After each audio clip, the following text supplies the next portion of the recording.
Aunty ఇది కిచ్చు అనే చేస్తారు.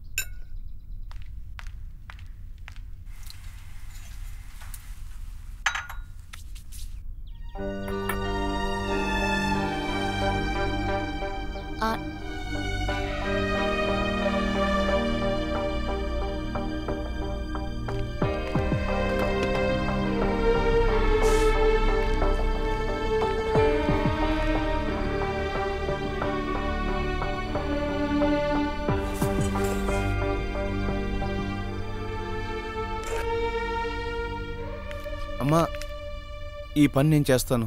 కిచు, నీకెన్నిసార్లు చెప్పినా అర్థం కాదా? నేను వంటింట్లో పని చేస్తున్నప్పుడు నన్ను అడ్డుకోవద్దని చెప్పానా? నన్ను చేతకందాన్ని అనుకుంటున్నారా? నువ్వు చాలా తెలివైనవాడు అనుకుంటున్నావా?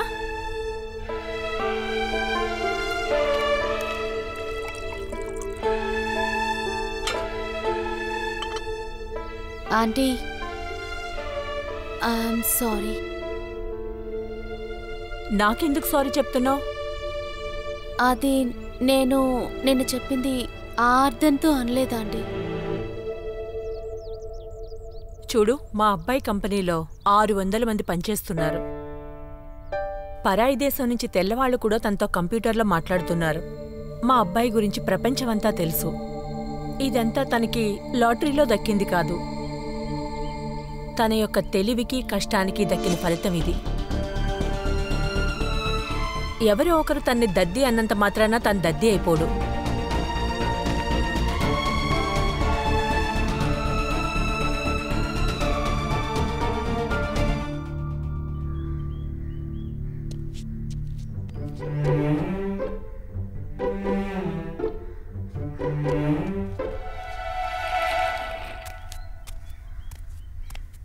ఏంటి బాత్రూమ్ వాటర్లో ఎందుకని ఇంత స్మెల్ వస్తున్నది?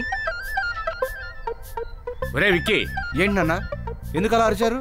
బాత్రూమ్ వాటర్లో ఎందుకు స్మెల్ వస్తున్నదని నిన్నే అడిగాను. స్మెల్ వస్తుందా? తెలీదే. ప్రతిరోజు స్నానం చేసి శుభ్రంగా ఉండే వాళ్ళకే బాత్రూమ్ గురించి తెలుస్తుందిరా. నోరు కూడా శుభ్రం చేసుకోలేని వాళ్ళకి ఎలా తెలుస్తుందిరా?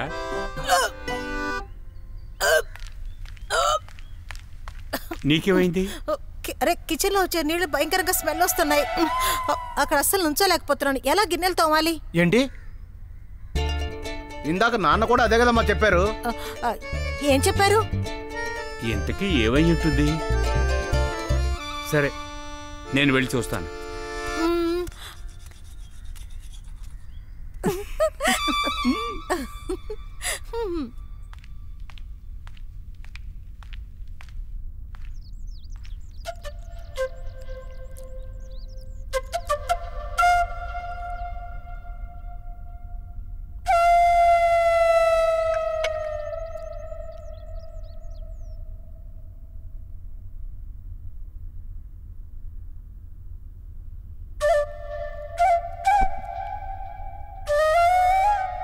సాయం చేస్తున్నావా, చెడగొడుతున్నావా? అక్కడ పెట్టు, నేనే చూసుకుంటా. ఆంటీ నన్ను చేయనివ్వండి. నేను ఎక్కువ జీతం తీసుకుంటున్నాను, కొంచెమైనా పని చేయాలి కదా.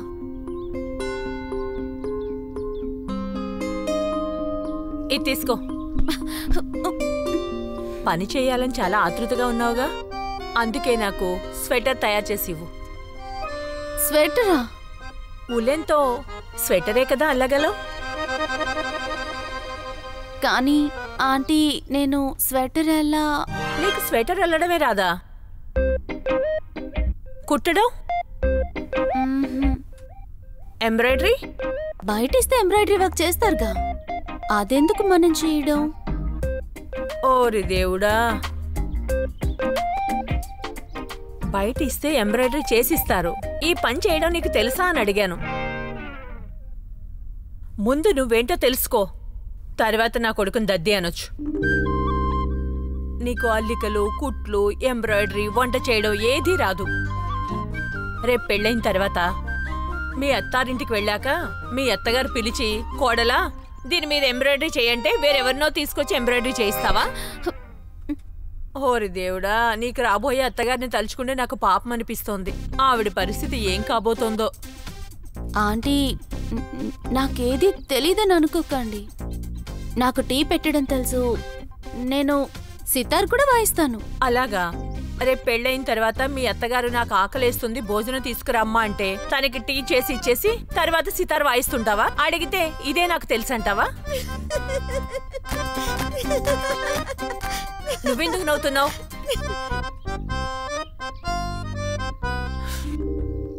మీ అమ్మా నాన్న నీ కోసం పెళ్ళికొడుకుని చూస్తున్నారు కదా? అవును. బెంగాలీ అమ్మాయిలంతా చాలా మోడర్న్ గా ఉంటారని అందరూ అంటుంటారే. ఇంకా నువ్వెవరిని సెలెక్ట్ చేసుకోలేదా? యాక్చువల్లీ ఆంటీ, నాకు నచ్చే క్వాలిటీస్తో ఉండే అబ్బాయి నాకు దొరకలేదు. నా మిస్టర్ రైట్ ఎప్పుడు సరే. వయసుకొచ్చిన అమ్మాయిలు ఇలా అబ్బాయిల గురించి ఎలా పడితే అలా మాట్లాడకూడదు. ఇవ్వు జ్యూస్.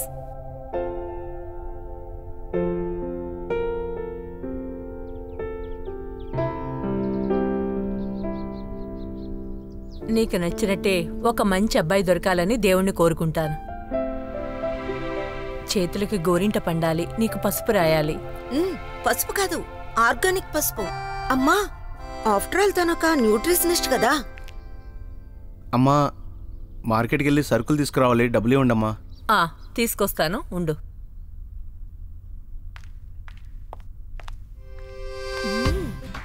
నాకు విషయం చెప్పు. నువ్వు కాలేజీ చదువు పూర్తి చేశావు, ఉద్యోగం చేస్తున్నావు. ఇంతవరకు నీకు లవర్ దొరకలేదా? ప్రేమించలే లేదా? ఎవరైనా లవ్ చేసి ఉండాలి కదా. స్కూల్లో అబ్బాయితో లంచ్ షేర్ చేసుకోలేదా? అలాంటిదేం లేదు. నేను నిన్ను ఆశీర్వదిస్తున్నాను. ప్రేమించలేదంటే ప్రేమ పుడుతుంది. నీ ప్రేమ మొదలై వస్తూ ఉంది. సిటీలో ట్రాఫిక్ ఎక్కువ కదా, అందుకే ప్రేమ రావడానికి ఎక్కువ టైం పడుతున్నట్టుంది. ఎక్స్క్యూజ్ మీ.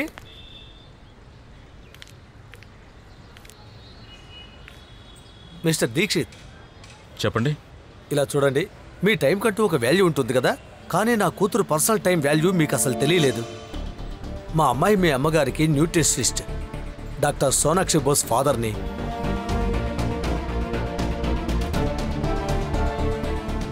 మీరు లోపలికి రండి. 2 minutes సార్, లోపలికి రండి. 15, 16, 17. వదినా, అరే రండి వదినా. వదినా, బాగున్నారా? ఏంటి సామాన్లు తీసుకుని? వదినా, నన్ను క్షమించండి, మీతో ఒక మాటైనా చెప్పకుండా ఇంటికి వచ్చేసాను. ఏం చెప్పమంటావు, ఇంట్లో ట్యాంక్లో నీళ్ళన్నీ భలే స్మెల్ వస్తున్నాయి. ఏమైంది? తెలీదు, మా ఇంట్లో అస్సలు ఊపిరి ఆడడం లేదు వదినా. ఇలాంటి సమయంలో సొంత వాళ్లే కదా వదినా సాయం చేయగలరు, అందుకని చెప్పా పెట్టకుండా వచ్చేసాను. చాలా మంచి పని చేశారు. అత్తయ్య, నాన్నగారైతే వెళ్ళొద్దనే చెప్పారు. మనం అక్కడికి వెళ్తే వాళ్ళకి బర్డెన్ అవుతామని. అరే, మనమేమి బర్డన్ కావని మీ అన్నయ్యతో చెప్పాను. మీ సంగతి నాకు తెలుసు కదా వదినా. మా మీదున్న ప్రేమతో మీరెక్కడో ఉండడం దేనికి, ఇక్కడే ఉండండి అని చెప్తావు కదా. అసలు ఇందులో చెప్పడానికి ఏముంది వదినా, ఇది మీ ఇల్లే అనుకోండి. ఆ మాట ఏదో నిజమే అనుకో. నిజం చెప్పాలంటే ఈ ఇల్లు నా ఇల్లే అనుకుంటున్నాను అనుకో. రెండు వదినా. కిచు, కిచు, సామాన్లని తీసుకురా. రెండు వదినా, మీకు గది చూపిస్తా. అమ్మా, సాధించావమ్మా. ఏదో విధంగా దేవుబావ బంగ్లాలో మనకి ఎంట్రీ దొరికిందిగా. నోరు మూసుకొని మిస్టర్ దీక్షిత్, నేను సోనాక్షి ఫాదర్ని. ఇలా చూడండి, ఒక తండ్రిగా మా అమ్మాయి ప్రొఫెషన్లో నేను ఎప్పుడూ తలదొరచకూడదని నాకు బాగా తెలుసు మిస్టర్ దీక్షిత్. అలాగే ఇంకొక విషయం, బీయింగ్ ఏ బాస్గా మీరు కూడా మా అమ్మాయి పర్సనల్ లైఫ్లో తలదొరచకూడదు.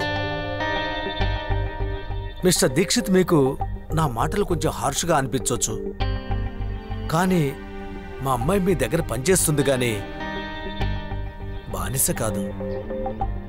మీరు తనని చాలా ఇబ్బంది పెడుతున్నారు మిస్టర్ దీక్షిత్. వర్కింగ్ అవర్స్లో తను మీ ఎంప్లాయ్, కానీ వర్కింగ్ అవర్స్ తర్వాత తను నా కూతురు, ఒక అన్నయ్యకి చెల్లెలు. మీరు చేసేది చాలా తప్పు. ప్లీజ్ అర్థం చేసుకోండి. వర్కింగ్ అవర్స్ తర్వాత మాటి మాటికి తనకి ఫోన్ చేయటం ఆపేయండి. నాకు మీ కోపం అర్థమవుతుంది సార్. మీకు అర్థమైతే ఇలాంటి పని చేసి ఉండేవాళ్ళు కాదు. సార్ 2 నిమిషాలు మీతో మాట్లాడాలి. సింగన్న తర్వాత తీసుకుని రండి. మీరు మాట్లాడండి, కావాలంటే నేను వెయిట్ చేస్తాను. ఆ పెద్ద ఆయన కష్టం ఏంటో కూడా వినండి.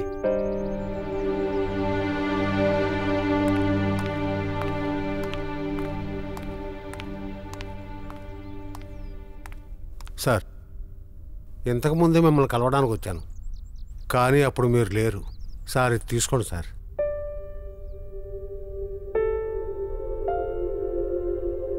సార్, రజనీ పెళ్లి చాలా బ్రహ్మాండంగా జరిగింది. దానికి కారణం మీరే సార్. నా కూతురు చదువుకయ్యే ఖర్చంతా మీరే పెట్టారు సార్. దానికి ఉద్యోగం ఇప్పించే దగ్గర నుంచి పెళ్లి జరిగేదాకా అన్ని బాధ్యతలు మీరే తీసుకున్నారు సార్.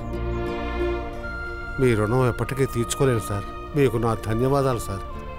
లేదు సింగన్న, నేనంత గొప్ప పనేం చేయలేదు. ఆ దేవుని ఆశీస్సులు మీకు ఎప్పుడూ ఉంటాయి సార్. మీరు సంతోషంగా ఉండాలి. నేను వెళ్ళొస్తాను సార్.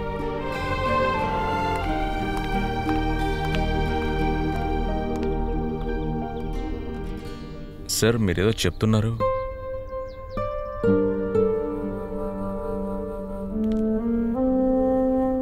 సార్ ఏమైంది? మిస్టర్ దీక్షిత్, నేను మీతో చెప్పాలని వచ్చిన విషయాన్ని ఇప్పుడు ఇక చెప్పాల్సిన అవసరం లేదు. నాకు అర్థం కాలేదు. ఒక అమ్మాయి మీ దగ్గర పనిచేస్తుంది అంటే ఆ అమ్మాయి ఫ్యామిలీలో ఉన్న అందరూ మీ మీద నమ్మకంతోనే పంపిస్తున్నారని చెప్పడానికి వచ్చాను. కానీ ఈ విషయం మీకు బాగా తెలుసు.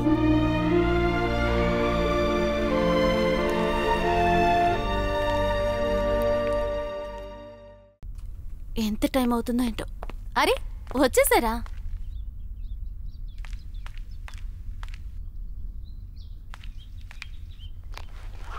పని పూర్తయిపోవాలి, మొత్తం ఫినిష్ అయిపోవాలి. ఓకే, లేట్ అయిందంటే నేను ఏమాత్రం క్షమించను.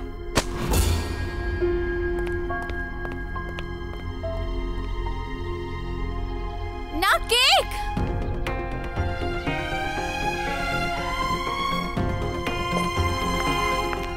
ఏమైంది? ఎందుకు అరిచారు? ఇది మా అమ్మ బర్త్డే కేక్. ఎంతో కష్టపడి షుగర్ ఫ్రీ కేక్ తీసుకున్నాను తెలుసా? ఓ సారీ. మీరు సారీ చెప్పడం వల్ల ఈ కేక్ బాగైపోతుందా? అందుకే సారీ చెప్పాను కదా. ఏంటి సారీ? మీకు విషయం తెలుసా? ఈ కేక్ ని 1 డే బిఫోర్ గానే ఆర్డర్ చేయాలి. ఇంత త్వరగా షుగర్ ఫ్రీ కేక్ నాకు ఎక్కడ దొరుకుతుంది? రిలాక్స్, ఇంత హైపర్ అవ్వాల్సిన అవసరం ఏం లేదు. కేకే కదా, ఇప్పుడు ఆర్డర్ చేసామంటే రేపు వచ్చేస్తుంది. నీకేదైనా ప్రాబ్లం అయితే నేను ఆర్డర్ చేస్తాను చెప్పు. మా అమ్మ బర్త్డే ఈ రోజు. రేపు కేక్ రప్పించి నేనేం చేయాలి? మిస్టర్ దీక్షిత్, మీకు గుర్తుందా? మీ అమ్మ కేసుని నేను టేకప్ చేయను అన్నప్పుడు మీకు ఆ క్షణం ఎలా అనిపించింది? నువ్వెందుకు ఈ 2 విషయాల్ని కంపేర్ చేస్తాను. మీరు హెల్ప్లెస్ గా ఫీల్ అయ్యారు కదా, ఎందుకంటే మీకు మీ అమ్మ మీద ఉన్న ప్రేమ లాంటిది. తన్ని సంతోషంగా చూసుకోవాలనుకున్నారు. నేను మా అమ్మ సంతోషాన్ని కోరుకున్నాను. నేను ఈ కేక్ ని తీసుకువెళ్ళుంటే మా అమ్మ చాలా సంతోషించేది. కానీ థ్యాంక్స్ టు యూ నేను ఆశించిన స్మైల్ రాదు. మీరెందుకు ఇదంతా ఆలోచిస్తారు?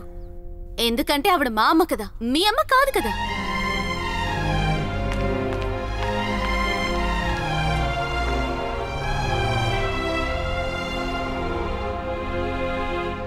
ఇదిగో చూడు. ఏంటిది? 3వ కింగ్ ఎక్కడా? 3వ కింగుని నేనేనమ్మా.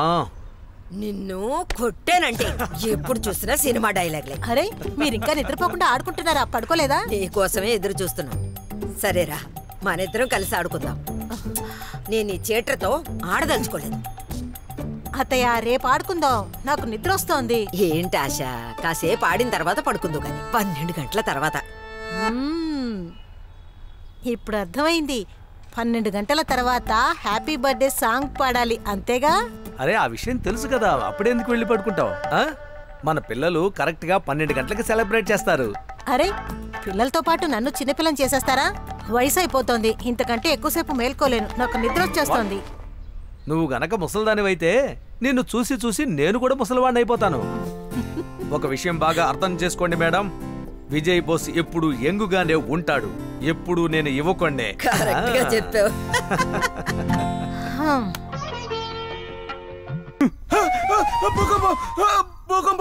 వచ్చింది.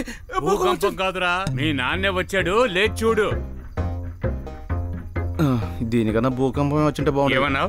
ఏం లేదు నాన్న, మంచి కలగంటుంటే మధ్యలో మీరు వచ్చి చాడగుట్టేశారు తెలుసా. కళ చెదిరిపోయిందా? ఐఎమ్ వెరీ సారీ బాబు, వెరీ సారీ. ఇప్పుడు నీ కళ మాత్రం చెదిరిపోయింది, కాసేపు ఉంటే నీ ఎముకలే విరుగుతాయి. ఏమైంది విక్కీ? అరే మీరెప్పుడొచ్చారు? నేనేమంటున్నానంటే మీరెప్పుడొచ్చారు అని. ఇప్పుడే వచ్చాను, మెట్రో ట్రైన్ లో వచ్చాను. వచ్చేటప్పుడు 3 రిటర్న్ టికెట్లు తీసుకుని వచ్చాను. రండి. ఇంటికెలా రమ్మంటారు? మన ట్యాంకులో నీళ్ళన్నీ బాగా. ఇప్పుడు నీళ్లు చాలా శుభ్రంగా ఉన్నాయి. మన దేవు మనుషుల్ని పెట్టి ట్యాంక్ శుభ్రం చేయించాడు. చూడు రాధారాణి, ఒక నల్ల పిల్లి ఎలకను చంపేసి ఆ ట్యాంక్ లో పడేసింది. ఈ విషయం నీకు తెలియదు కదా రాధారాణి, కరెక్టేనా? రండి, త్వరగా రండి. అన్నయ్య, మీ మాట విన్నాను. మీరు ఎప్పుడొచ్చారు? ఇప్పుడే వచ్చింది ఈశ్వరి. అలాగా? ఎలా ఉన్నావమ్మా? బాగున్నాను అన్నయ్య. అత్తయ్య దగ్గర ఆశీర్వాదం తీసుకుని బయలుదేరండి. అరే, ఎక్కడికి వెళ్తారు? మా ఇంటికమ్మా. ఈ సమయంలోనా? అన్నయ్య, తొందర ఎందుకు? ఈ రాత్రికి ఇక్కడే ఉండిపోవచ్చు కదా. ఈశ్వరి, మాకు ఇల్లుంది కదా. ఇల్లుంటే ఇంటిని ఎవరైనా ఎత్తుకుపోతారా? ఏంటి అన్నయ్య ఇదంతా? నన్ను అర్థం చేసుకో ఈశ్వరి. ఏం అర్థం చేసుకోవాలి? నేను చెప్తున్నాను, ఎవ్వరూ ఎక్కడికి వెళ్ళడానికి వీల్లేదు. ఈ రాత్రికి మీరంతా ఇక్కడే ఉంటున్నారు. ఉదయాన్నే టిఫిన్ చేసిన తర్వాత వెళ్ళొచ్చు, సరేనా? మీరేం చెప్పినా నేను వినిపించుకోను. రండి, మీకు రూమ్ నువ్వు పదమ్మా, నీ వెనకాలే వస్తాను. విక్కీ, మీ నాన్న సంగతి నీకు తెలుసు కదా. ఈ దేవు ఈ రోజే ఎందుకు వెళ్ళి ట్యాంక్ క్లీన్ చేయించాడు? ఇంకొన్ని రోజులు అలాగే వదిలేసి ఉండొచ్చు కదా. రాధారాణి, ఎంతో ఆశపడి ఇక్కడికి వచ్చావు, కానీ రేపే ఇక్కడి నుంచి వెళ్ళిపోవాలా? ఇలా చూడు దేవ్, నీ సమస్యకు 4 పరిష్కారాలు తీసుకొచ్చాను. అది కూడా రకరకాల ఫ్లేవర్స్ తో. ఏది కావాలంటే తీసుకో, మిగిలినవన్నీ పక్కన పెట్టేయి. నీ మిత్రుడి పనితనం చూసావా? ఎక్కడి నుంచి తీసుకొచ్చావు? అరే, మన శర్మ గారి బేకరీ నుంచే. షుగర్ ఫ్రీయా? షుగర్ ఫ్రీయే. అరే, షుగర్ కిలో 40 రూపాయలు. తెలిసి కూడా భలే మాట్లాడుతున్నావే, షుగర్ ఫ్రీయా అని. షుగర్ అంటే అందులో చక్కెర తక్కువగానే ఉంది. కాస్త చక్కెర ఉంటే తప్పేం లేదు, ఎందుకంటే కేకులో అంత మజా ఉండదురా. ఇంత చిన్న పని కూడా కాలేదు. షుగర్ ఫ్రీ కేక్ నే నేను తీసుకున్నాను. బేకరీ వాడు నేనేదో కిడ్నీస్ ని తీసుకున్నట్టుగా మాట్లాడుతున్నాడు. సిపి నుంచి నిన్ను తెమ్మని చెప్పానా లేదా? నేను సిపికి వెళ్దాం అనుకున్నాను. అక్కడ ట్రాఫిక్ ఎక్కువగా ఉంది, వెళ్తే లేట్ అవుతుందని. నువ్వు అనవసరంగా ఎందుకు టెన్షన్ పడుతున్నావు? షుగర్ ఫ్రీ కేక్ టేస్ట్ కొంచెం కూడా చాలా బాగుంటుంది. నేను కూడా చాలా సార్లు తిన్నాను. ఆ షాప్లో ట్రై చేసి ఉండొచ్చు కదా. ఆ షాప్ పేరు బిట్టూస్. అక్కడ ఖచ్చితంగా దొరుకుతుంది. ఎక్కడ దొరకలేదన్నయ్య, అందువల్లే ఇంత లేట్ అయింది. నువ్వేం కంగారు పడకరా, నేను ఇప్పుడే 5 స్టార్ హోటల్కి ఫోన్ చేసి ఇమీడియట్ గా కేక్ తెప్పిస్తాను. దేవ్, ఇంగ్లీష్ మాట్లాడే అమ్మాయి ఫోన్ తీస్తుంది. అమ్మాయి వాయిస్ చాలా బాగుంది. Hello, Bunty Makhija speaking. మీ దగ్గర షుగర్ ఫ్రీ కేక్ ఉందా? నేను ఇక్కడి నుంచి మాట్లాడుతున్నానా? I'm calling from Dev house. You know my friend Dev, tall handsome. Hello, ఒక షుగర్ ఫ్రీ కేక్ కావాలి, బిలో 1 అవర్. ఈరోజు నైట్ కేక్ కావాలి, అందుకే నేనే ఫోన్ చేస్తున్నాను. మీ మేనేజర్ గారితో నేను మాట్లాడాలి.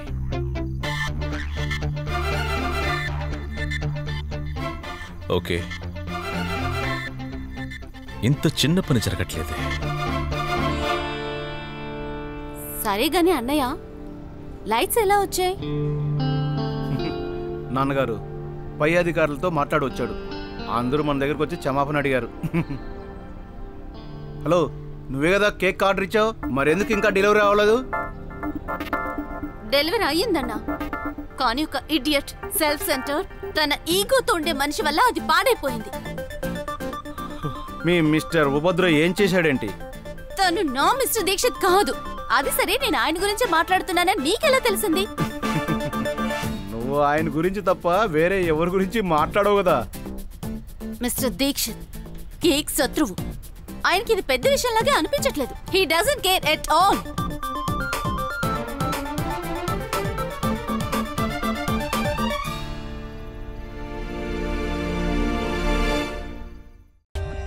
For more updates, subscribe to our channel, click the show links and enjoy watching the videos.